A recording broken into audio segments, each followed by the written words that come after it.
Pessoal, agora olha só essa imagem que está viralizando nas redes sociais hoje lá no Rio Grande do Sul. O governador do Rio Grande do Sul, Eduardo Leite, determinou a abertura de sindicância na Brigada Militar do Estado para investigar uma abordagem da polícia em Porto Alegre. De acordo com testemunhas, os policiais prenderam por resistência um homem negro que teria acionado os agentes para denunciar uma ameaça de homicídio feita por um homem branco que portava uma faca. No entanto, ao chegar no local, os policiais não abordaram o homem branco e conduziram à força o denunciante. São essas as imagens que a gente está vendo aí. Ou seja, o cara chama a polícia porque teria sido vítima de uma tentativa de homicídio e vai preso. E o cara que tentou, segundo a palavra do denunciante, né, teria tentado matá-lo, é liberado, sai andando de boa ali nessas imagens. Isso aí está repercutindo hoje o dia todo. Essas imagens têm gerado reações de diversas entidades pedindo providências. Agora o próprio governador já determinou a abertura de uma sindicância e o caso vai ser investigado. Raquel? Eu vi, não sei se vocês assistiram de forma correta, os dois foram conduzidos para a delegacia dentro da viatura. Um foi no banco de trás, no caso esse senhor, que supostamente teria o ameaçado de faca, e o outro foi algemado no chiqueirinho, que a gente fala, né? Nitidamente os dois não poderiam ser transportados lado a lado, porque poderia acabar em tragédia dentro de uma viatura. Me aparenta também uma agressão mútua ali.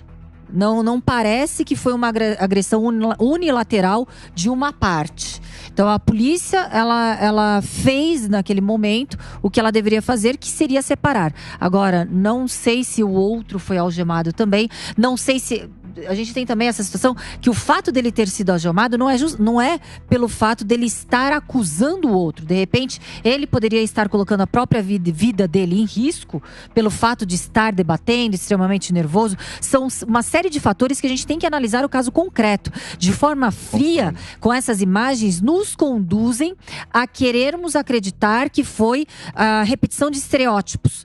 Mas a gente tem que analisar o caso concreto para saber se realmente foi isso ou se ali, na presença dos policiais militares, houve uma exaltação de ânimos por parte da própria pessoa que chamou e solicitou a polícia. Eu acho que a gente não pode friamente e de forma muito rasa analisar diante de recortes de imagens e já pré-julgar os policiais que são profissionais da segurança pública, que são acostumados e que têm toda a experiência ao lidar com a bandidagem. Então a gente tem que analisar bem concretamente, viu, Nelsinho? A gente tem a imagem completa aí com áudio, Felipinho. Se tiver, depois a gente coloca. Mas assim, pelo que eu vi, quando a polícia chega, o senhor que chamou a polícia ali, ele tá exaltado, falando que ele tentou me esfaquear, me esfaqueou e tal. E aí o policial pega ele pela roupa e puxa. E aí ele fica surpreso com a reação do policial e fala: quem tá errado aqui é ele, não sou eu. Pode me soltar, me solta. E aí esse me solta foi entendido pelo policial como ou um desacato ou uma resistência, e aí já mão na parede e mandaram prender. É importante você falar isso, porque quando as pessoas solicitam a ajuda da polícia, é claro que ela está com os nervos à flor da pele, é claro que ela está assim muito exaltada. Para conter e gerenciar aquela crise é muito complicado, porque o policial ele chegou ali sem saber o que estava acontecendo. Ele não sabia se aquela pessoa que estava extremamente exaltada poderia ocasionar risco a ele próprio. Então é uma situação muito complicada, tá? Eu vou no que a Raquel falou. O policial chega ali meio que na guerra, né? O policial tá na guerra. Aí chega lá, você vê o senhor muito tranquilo, o senhor de cabelo branco muito tranquilo, tanto é que ele passa na câmera ali como se nada tivesse acontecendo, como se fosse um transeunte, passa em frente à câmera ali. E o senhor que está denunciando, muito exaltado, muito exaltado. E aí, sem os áudios, eu quero tirar a questão do racismo, né? Eu não vou entrar na questão do racismo, porque realmente sem os áudios fica difícil. Mas da forma que ele está gesticulando, falando, e as próprias pessoas que estão ao seu entorno não irem à sua defesa, me dá o sentimento que ali é uma prisão por desacato ao policial. Por desacato ao policial, não pela situação dele ter, não pelo racismo, não é racismo, não por ele ter, ele ter sido culpado por esfaquear aquele senhor. Não, aquele senhor passa ali, não sabia nem, na imagem não dá nem para ver que ele foi preso, mas se aquele senhor foi levado junto para a viatura, a polícia agiu de forma correta. E o meu sentimento ali, vendo assim as imagens sem áudio, é que ali ele está realmente sendo preso por desacato ao policial que está ali, por alguma forma foi chamado para resolver um problema de confusão entre dois moradores, entre dois vizinhos, e o policial acaba sendo agredido de forma verbal. E aí, Diogo, pediu?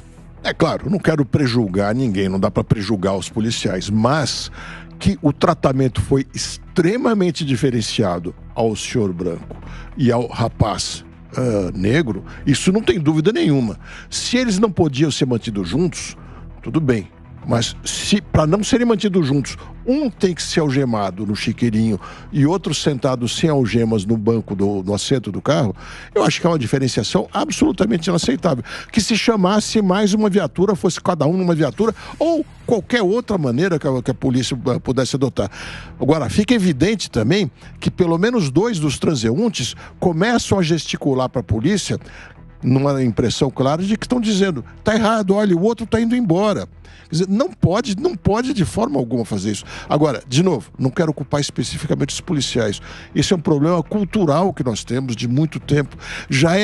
A gente fica predisposto a diferenciar as pessoas pela cor.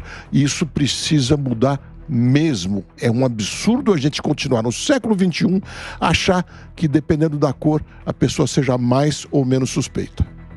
Raquel, posso colocar uma pimentinha, Raquel? Tivéssemos a câmera corporal nesses policiais no Rio Grande do Sul, são brigadistas. Talvez, nós estaríamos discutindo isso do mesmo jeito ou talvez a solução fosse outra? Eu acredito que, com certeza, nessa situação, mais imagens teríamos. Isso é fato. Mas não seria a câmera que iria proteger esse policial. Porque nós temos 4 ou 5 policiais e testemunhas que vão falar o que aconteceu no caso concreto. E no caso concreto, eu acredito que outras situações tenham ocorrido. Mas sim, a câmera, nesse sentido, auxiliaria, assim como um conjunto probatório. Isso eu concordo. Mas você veja como é complicada a questão da Câmara, Cássio. Aconteceu agora recentemente no Amazonas. O deputado Amon Mondel, que teve coisa de 300 mil votos, foi o mais votado da história do Amazonas como deputado federal. Um jovem. Um jovem, muito jovem, com 21, Amon Mondel. E ele pretende se lançar candidato à prefeitura de Manaus agora. E ele teve um entreveiro com a polícia que o abordou. A polícia militar lá do Amazonas o abordou e nessa abordagem ele teria emitido uma ordem de prisão contra os policiais por desacato e houve um desentendimento qualquer ali, mas ao que parece, houve truculência policial. Havia câmeras. Só que, segundo a PM do Amazonas, o contrato prevê que as gravações fiquem guardadas por apenas 15 dias. Então, quando veio a ordem judicial, 20 dias depois do ocorrido, para apresentar as câmeras, disseram, não temos mais a gravação. Então a gente fica discutindo muitas vezes, tem que ter câmera, não tem que ter câmera, e esquece que cada polícia tem que saber como organizar a sua estrutura. Fala, Raquel. Não, sim, É uma situação que a gente tem que analisar, a gente tem que ver. Automaticamente dá a impressão que houve uma injustiça, mas o policial ele não está ali para praticar injustiças, ele não está ali para fazer parte da ocorrência. O policial está para gerenciar a crise. Se alguma coisa aconteceu, justamente foi para conter e impedir que se desenvolvesse uma situação muito pior.